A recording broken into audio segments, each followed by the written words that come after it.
بسم اللہ الرحمن الرحیم قل بفضل اللہ وبرحمتہ فبذلک فلیفرحوا هو خیر مما یجمعون صدق اللہ العظیم۔ رسول برکت کے لیے درود پاک پڑھیں۔ الصلاۃ والسلام علیک یا سیدی یا رسول اللہ، الصلاۃ والسلام علیک یا سیدی یا حبیب اللہ وعلی آلک واصحابک یا سیدی یا رسول اللہ۔ اللہ تبارک تعالیٰ کے شان کو سناؤ نبی رحمت صلی اللہ علیہ وسلم کی ذات بات سے بات کریں۔ نبی اکرم صلی اللہ علیہ وسلم کے بعد کسی ساتھیوں میرے نہایت ہی میرے بزرگ حاجی عبدالقدوس صاحب مولانا عطاء الرحمن نصفی صاحب، حافظ نور خان صاحب، مجدد صاحب، نام مجدد صاحب، میرے سب دوست موجود ہیں۔ وقت جو ہے وہ ہمارا 8 بجے کا تھا، اس میں کچھ انشاءاللہ تعالیٰ کوشش کریں گے کہ بہت جلد میں چند کلمات آپ سے گزارش کر کے اجازت چاہوں گا۔ تھوڑی سی بات میں عید میلاد النبی صلی اللہ علیہ وسلم کی شرعی حیثیت میں کرنا چاہ رہا ہوں آپ سے۔ عید میلاد النبی صلی اللہ علیہ وسلم کی شرعی حیثیت کیا ہے؟ یہ مشکل نہیں ہے، بڑی دلچسپ باتیں ہیں، لیکن آغاز میں ایک دو چیزیں آپ کو سمجھا کے پھر آگے اس کی امپلیمنٹیشن کریں گے۔ فرماتے ہیں نا اصول الشرعی ثلاثۃ، شریعت کے 3 اصول ہیں: الکتاب والسنت واجماع الامت والاصل الرابع القیاس المستنبط من هذه الاصول۔ یہ میں نے اپنی عبارت پڑھی ہے۔ میں آپ کو بتاتا ہوں کہ جب بھی شریعت میں کسی مسئلہ پہ ڈسکس ہوتی ہے تو اس کا اصول یہ ہے کہ سب سے پہلے قرآن مجید میں دیکھا جاتا ہے کہ قرآن کیا کہتا ہے اس بارے میں۔ دوسرے مرحلے میں اگر ہمیں وہ مسئلہ قرآن سے نہیں ملتا تو پھر نبی رحمت صلی اللہ علیہ وسلم کے فرمان سے دیکھا جاتا ہے کہ اس اسلام میں نبی رحمت صلی اللہ علیہ وسلم کا فرمان ہے۔ اگر ہمیں وہ سنت نبوی سے بھی نہیں ملتا فرمایا اجماع الامت۔ پھر ہم دیکھتے ہیں کہ ماضی میں امت کے جو مجتہد تھے ان کی رائے کیا تھی۔ اگر ماضی میں یہ مسئلہ تھا تو ماضی میں جو مجتہدین علماء تھے ان کی کیا رائے تھی اس مسئلہ میں، اور اگر ہمیں ماضی میں بھی وہ مسئلہ نہیں ملتا تو پھر کیا کریں؟ تو یہ حضور صاحب بیٹھے ہوئے ہیں، یہ اس کو نہیں آتے اور آپ کی بات بھی یہ بات نہیں ہے کہ سمجھ میں نہ آ رہی۔ میری کوشش ہوتی ہے کہ ہر بندے کا اپنا انداز ہوتا ہے کہ جوش دلانے کی بجائے میں کوشش بات سمجھانے کی کرتا ہوں۔ تو اگر ہمیں ماضی میں اس پہ امت کے مجتہدین کا کوئی بھی قول نہیں ملتا، کوئی اجماع نہیں ملتا، اس پہ ڈسکشن نہیں ملتی، ماضی میں اس کی تاریخ نہیں ملتی، تو پھر کہتے ہیں وہ اصل الرابع القیاس۔ پھر چوتھے نمبر پر قیاس آتا ہے المستنبط من هذه الاصول، اور وہ جو قیاس ہوگا وہ بھی پچھلے تینوں چیزوں کے ساتھ اس کا تعلق ہوگا، قرآن کے ساتھ، نبی رحمت صلی اللہ علیہ وسلم کے فرمان کے ساتھ، یا امت کے اجماع کے ساتھ۔ اچھا یہ آپ سمجھ لیں۔ اب ذرا آئیں میلاد النبی صلی اللہ علیہ وسلم کی شریعت حیثیت پر۔ حضرت آدم علیہ السلام سے لے کر حضرت عیسیٰ علیہ السلام بہت ساری ایسی عبادات ہیں جو بھی انفرادی طور پہ ملتی ہیں، علماء موجود ہیں۔ ہم فجر کی نماز پڑھتے ہیں، یہ سب نبیوں نے نہیں پڑھی، یہ آدم علیہ السلام نے پڑھی۔ ہم ظہر کی نماز پڑھتے ہیں، یہ سب نبیوں نے نہیں پڑھی، یہ صرف ایک نبی نے پڑھی۔ اسی طرح سے عصر کی نماز ہے، مغرب کی ہے، ایک نبی نے پڑھی، داؤد علیہ السلام نے پڑھی۔ اور عشاء کی نماز نبی رحمت صلی اللہ علیہ وسلم نے پڑھی۔ اسی طرح عصر کی نماز کی ایک نبی کا ذکر آتا ہے کہ اسلام کا انہوں نے پڑھی۔ مگر آدم علیہ السلام سے لے کر عیسیٰ علیہ السلام تک جو چیز ہر نبی کے دور میں متفق علیہ نہیں ہے وہ ذکر مصطفیٰ ہر دور میں۔ حضرت آدم علیہ السلام سے پوچھ لیں تو حضرت شیس علیہ السلام کو کہہ رہے ہیں کہ بیٹا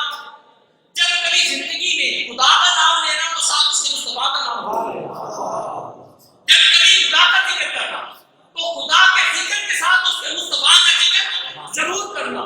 تو شیس علیہ السلام نے عرض کی تھی کہ بابا یہ مصطفیٰ محمد صلی اللہ علیہ وسلم کون ہے؟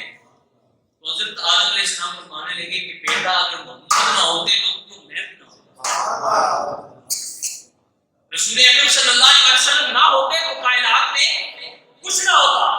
اب یہ بات تو پہلے انسان حضرت آدم علیہ السلام اپنے بیٹے حضرت شیس علیہ السلام سے کر رہی ہے، اور آخری نبی رحمت صلی اللہ علیہ وسلم سے پہلے سیکنڈ لاسٹ نبی حضرت عیسیٰ علیہ السلام ہے، تو وہ اپنے حواریوں سے فرما رہے تھے مبشرا برسول یاتی من بعد اسمہ احمد، میں جا رہا ہوں میرے بعد وہ نبی آ رہا ہے جس کی تمہیں بشارت دے رہا ہوں، میں سبحان اللہ۔ اب یہ میں نے پہلے نبی کا نام لیا، آخری نبی کا نام لیا، اس کے درمیان کتنے انبیاء آئے، اللہ تبارک و تعالیٰ نے اپنے راہ میں سب نبیوں سے یہ عہد لیا تھا، اذا اخذ اللہ میثاق النبیین لما آتیتکم من کتاب وحکمہ ثم جاءکم رسول لتؤمنن بہ ولتنصرنہ، کہ میرے ساتھ اس بات کا اقرار کرو کہ جب میں تم کو نبوت عطا کر چکوں گا، میرے ساتھ عہد کرو، اور اس کے بعد جب تم اپنی نبوت کے ساتھ کائنات میں جاؤ گے اور تم جاؤ گے تو پھر میرا رسول آئے گا، تم اس پہ ایمان بھی لاؤ گے، تم اس کی تصدیق بھی کرو گے، اگر میرے ساتھ یہ عہد کرو تو تمہیں انعام میں منصب نبوت عطا کروں گا۔ اب یہ دیکھیں کہ ہر نبی کے سنا ذکر مصطفیٰ لگا، وہ کسی عاشق نے کہا تھا نا کہ اشکوں سے تر ہے ہر ایک پنکھڑی گلاب کی، اشکوں سے تر ہے ہر ایک پنکھڑی گلاب کی، رویا ہے کوئی کام کے دامن بہار کا۔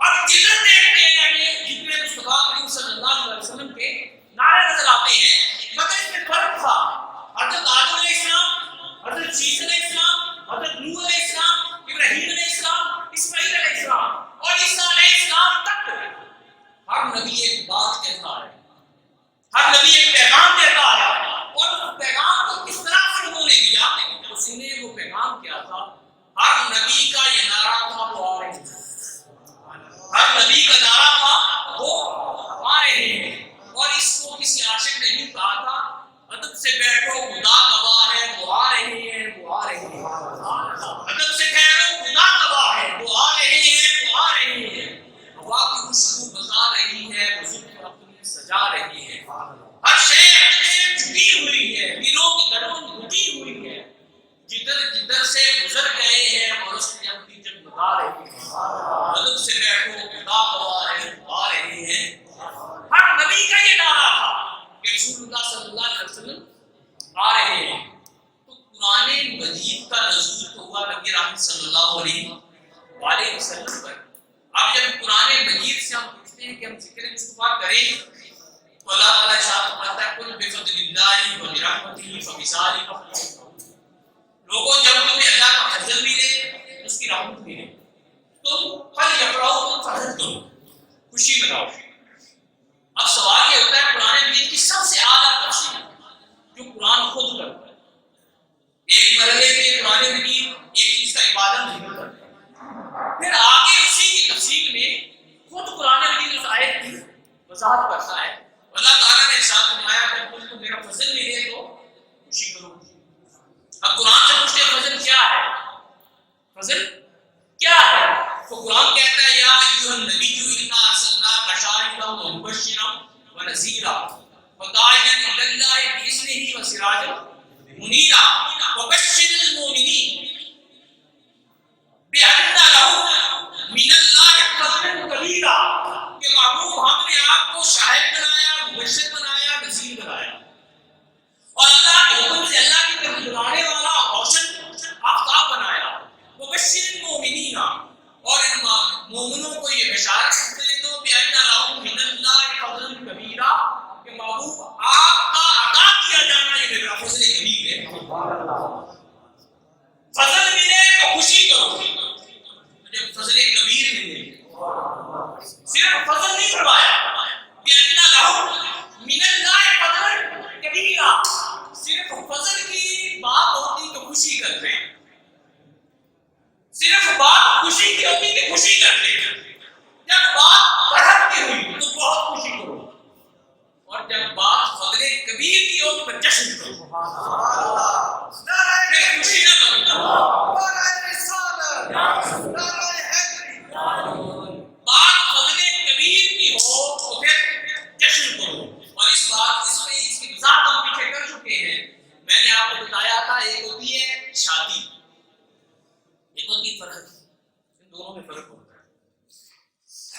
جو شادی ہوتی ہے یہ انبساط، یہ چہرے سے عیاں ہو.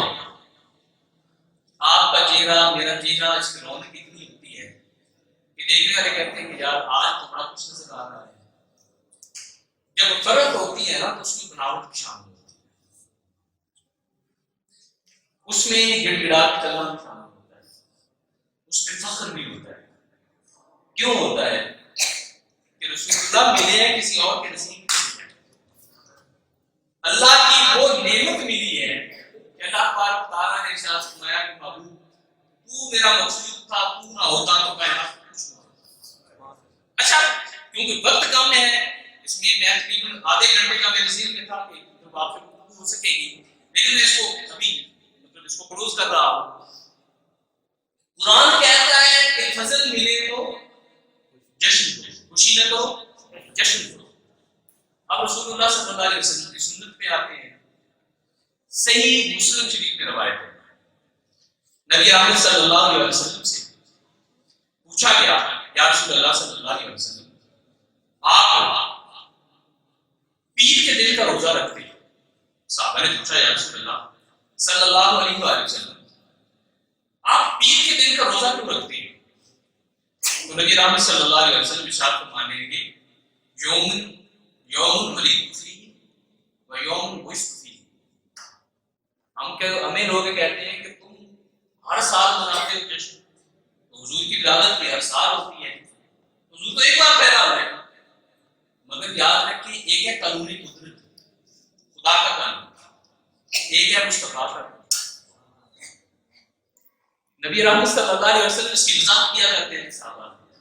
خدا کا قانون یہ ہے کہ آدم علیہ السلام نے فجر ایک بار پڑھی تو محروز ہو، یہ خدا کا قانون ہے. آدم کو مجھ سے پیار تھا، محبت میں دو نفل پڑھے فجر کے، تو خدا کا قانون یہ ہے یار روز پڑھو. خدا کا قانون یہ ہے کہ نمازیں 50 پڑھو، مگر مصطفیٰ کہیں تو 5 ہو جائیں یا ثواب 50 کا ہی رہے. یہ مصطفیٰ کی چاہت ہے. اب حضور اکرم صلی اللہ علیہ وسلم نے فرمایا میں ہر پیر کو روزہ رکھتا ہوں. وجہ جب پوچھی گئی تو نبی رحمت صلی اللہ علیہ وسلم نے ارشاد فرمانے لگے کہ یوم ولدت فیہ، اس دن میں پیدا ہوا تھا اس لیے روزہ رکھتا ہوں. یوم بعثت فیہ، اس دن میری بعثت ہوئی تھی اس لیے روزہ رکھتا ہوں. اور آگے فرمایا اسی دن مجھ پہ بھائی کا نزول ہوا تھا اس لیے روزہ رکھتا ہوں. اب یہ دیکھیں کہ جو پیر ہے، ربیع الاول کا مہینہ سال میں ایک بار آتا ہے، مہینے میں پیر 4 آتے ہیں یا 5 آتے ہیں، پیر کے دن 4 آتے ہیں، منیمم میکسیمم 5 بھی آ جاتے ہیں. اس کا مطلب یہ ہے کہ اگر سنت کو دیکھیں تو پھر جیسے ہر پیر کو کریں، کیونکہ نبی رحمت صلی اللہ علیہ وسلم تو ہر پیر کو روزہ رکھتے تھے. اور یاد رکھیں کہ اگر پیر سے تھوڑا سا پیچھے ہٹے اس گھڑی میں آئے جس گھڑی میں حضور کی ولادت ہوئی تھی تو ہر روز کریں. میں نے کہا نا کہ ہر ایک اشکوں سے تر ہے ہر ایک پنکھڑی گلاب کی، رویا ایک انسان کے دامن بہار کا. یہ ساری کائنات کی بڑھ رہی ہے روشنی، تو وہ لمحہ جس میں سرکار پیدا ہوئے وہ ہر روز آتا ہے ایک بار. اور اس کو گھنٹوں میں نہ ہے تو گھنٹوں میں، ہر گھنٹے میں آتا ہے. اس کو منٹوں میں آئے تو علماء آتا ہے جس منٹ میں حضور کی ولادت ہوئی. یوں ذکر مصطفیٰ کو لیتے جائیں اس گھڑی ایک گھڑی کی طرف چلا جاتا ہے، اور جب اس کو وسعت دیتے جائیں تو یسوع ساری کائنات کو لے گئے. اب اس پر دوسری روایت صحیح بخاری کی تھی، اس سے علامہ ابن حجر اسقلانی یا عبدالقدس دہلوی، اس سے امام جلال الدین سیوطی، علامہ شمس الدین جزری، یہ سب لوگ، یہ شمس الدین جزری جو ہیں یہ 660 نہیں کے ہیں. اس کا مطلب ہے آج سے تقریباً 900 سال پہلے کی بات ہے. کہتے ہیں نا آج ہوا ہے تو 900 سال پہلے انہوں نے کتاب لکھی تھی اور استدلال کے سبب سے کیا تھا جو صحیح بخاری میں. علامہ ابن حجر آپ سے پوچھا گیا کہ نبی اکرم صلی اللہ علیہ وسلم کا جو میلاد ہے اس کی شرعی حیثیت کیا ہے؟ آپ ہمارے لگے کوٹ کی علامہ ابن حجر الاسقلانی نے شاطر مدثر بھی رحمۃ اللہ علیہ آپ نے کوٹ کی وہ حدیث پاک کہ حضور اکرم صلی اللہ علیہ وسلم کی چرچا ابو لہب یہ پڑھ گئے. ایسا ہوا جب حضور اکرم صلی اللہ علیہ وسلم کی ولادت ہوئی ان کی نوٹی تھی سہیبہ وہ آئی تھی اور اس نے آ کے کہا تھا کہ تمہارے بھائی کے گھر میں بیٹا پیدا ہو گیا محمد صلی اللہ علیہ وسلم. اس نے اشارہ کیا اپنا یوم عذاب انگلی سے اشارہ کیا. ابو لہب وہ کافر ہے جس کا کفر نص سے ثابت ہے. تبت یدا ابی لہب مطلق پوری سورت اتری ہے. یہ کافر جس کی برائی میں قرآن مجید کی پوری سورت اتری یہ مر گیا. مرنے کے بعد حضرت عباس اور عبد المطلب کے پاس گیا. انہوں نے پوچھا بھائی بڑی مخالفت کرتا تھا رسول اللہ صلی اللہ علیہ وسلم بتا کیا آخر ہوا؟ تو جتنی روایات ملتی ہے وہ ساتھ کو ملتی نہیں وہ تو ہر دن ملتی ہے ہر چیز کی ملتی ہے. اب جب کہا کہ تمہارے ساتھ کیا ہوا تو ابو لہب کہنے لگا سارا ہفتہ آگ میں جلتا ہر طرف سے جہنم کے گھیرے ہوئے ہیں. جیسے ہی پیر کا دن شروع ہوتا ہے عذاب کھا گیا. اور وہ دو انگلیاں جن سے رسول اللہ کی خوشی میں میں نے لونڈی کو آزاد کیا تھا ان سے مجھے پانی دیا جاتا ہے. یہاں پہ شاہ طرف مدثری رحمۃ اللہ علیہ فرماتے ہیں کہ وہ کافر جو بتیجا سمجھ کے بچپن میں خوشی کی اور سارے زندگی دشمنی کی اس نے رسول اللہ کی خوشی میں اس نے لونڈی کو آزاد کیا اور وہ محروم نہیں رہا. کون محروم ہے؟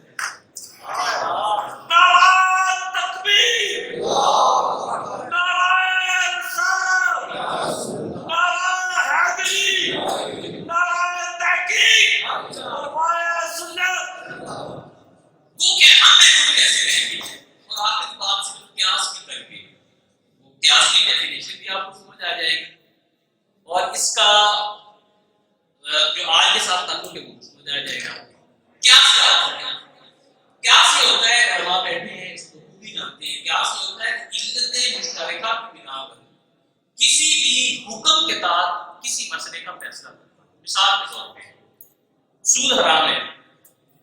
آج بہت ساری کمپنیوں کے نام آ گئے ہیں سود ہے تو اگر نام بدل دیا جائے تو سود حرام ہو جائے گا؟ نہیں ہوگا. قرآن نے کہا ہے کہ شراب حرام ہے نشہ دیکھیے شراب حرام ہے خمر حرام ہے. تو کیا کسی بھی چیز کا آپ نام بدل کے اور رکھ دیں تو نام بدلنے سے وہ حرام ہو جائے گا؟ کس چیز کو ہم ڈسکس کریں گے اس کے اندر ایک علت ہوگی. جیسے شراب کے اندر نشہ ہے سود کے اندر جو علت ہے وہ منافع خوری ناجائز منافع خوری ہے. یہ علت بنے گی. اب میلاد کے اندر کیا ہے؟ کیا ہے میلاد کے اندر؟ کیا کر رہے ہیں کیا کہہ رہے ہیں کس کی بات کر رہے ہیں؟ وہ رب جس نے ضرورت کے تحت 4 بار محمد کا نام لیا قرآن مجید میں. ضرورت کے تحت 4 بار اور باقی ہر بار کبھی والشمس کہا کبھی والضحیٰ کہا کبھی واللیل اذا سجا کہا کبھی یا ایھا المزمل کہا کبھی لم نشرح لک صدرک کہا کبھی قد جاءک من اللہ نور و کتاب مبین کہا. وہ کسی عاشق نے کہا تھا اسی بات کے ختم کرتا ہوں کہ رسول اکرم صلی اللہ علیہ وسلم یہ احساس تمنا یہ ذوق جنون یہ احساس تمنا یہ ذوق جنون کہ تیری بات کروں اور تیرا نام نہ کہ جب کسی کی بات کرے ادب کی انتہا یہ ہے کہ 1000 عقاب دیں اور پھر دل نہ کرے پھر عقاب لے آتے ہیں. تو اللہ تبارک و تعالیٰ نے رسول اکرم صلی اللہ علیہ وسلم کے ساتھ جب بھی بات کی ہے وہ یوں کرتا ہے داعیاً اللہ بإذنہ وسراجا خود کہتا ہے سورج تو ہم نے بنایا ہے مگر صحابہ کہتے ہیں رسول اللہ جب سورج کی طرف دیکھتے تھے تو چہرے کی روشنی سورج پہ غالب آ جاتی. کبھی چاندنی رات میں چاند کے سامنے کھڑے ہو جاتے تو چاند کی روشنی مان پڑ جاتی. اور صحابہ کرام فرماتے ہیں خدا کی قسم جب رسول اللہ صلی اللہ علیہ وسلم ہم سے بات کرتے تھے تو حضور کے چہرے کی روشنی کا عکس دیواروں پہ پڑتا. اتنا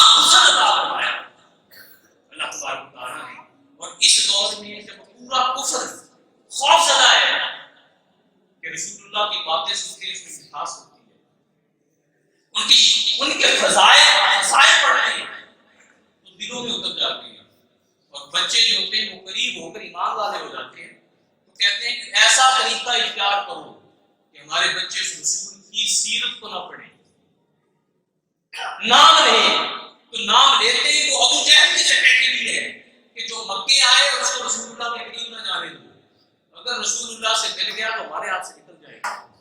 کفر اس کیٹیگری پہ ہے کہ کسی طرح سے مسلمانوں سے اپنے بچوں کو دور رکھیں، کبھی خانقاہیں بناتے ہیں، کبھی کس طرح کی بکواس کرتے ہیں، کبھی کس طرح کی بکواس کرتے ہیں، تو اب امت پہ لازم ہو گیا ہے کہ اپنے نبی کی عظمت کے چرچے کریں، اپنے بچوں کو تعلیم دیں۔ یہ باتیں اختلافی نہیں، یہ اتفاقی ہیں، اور زمانہ دیکھے گا کہ ایک وقت آئے گا کہ اللہ تعالیٰ نے فرمایا ورفعنا لک ذکرک، محبوب ہم نے آپ کا ذکر بلند کیا ہے، تو وقت گزرنے کے ساتھ ساتھ اس میں بلندیاں آتی جائیں گی،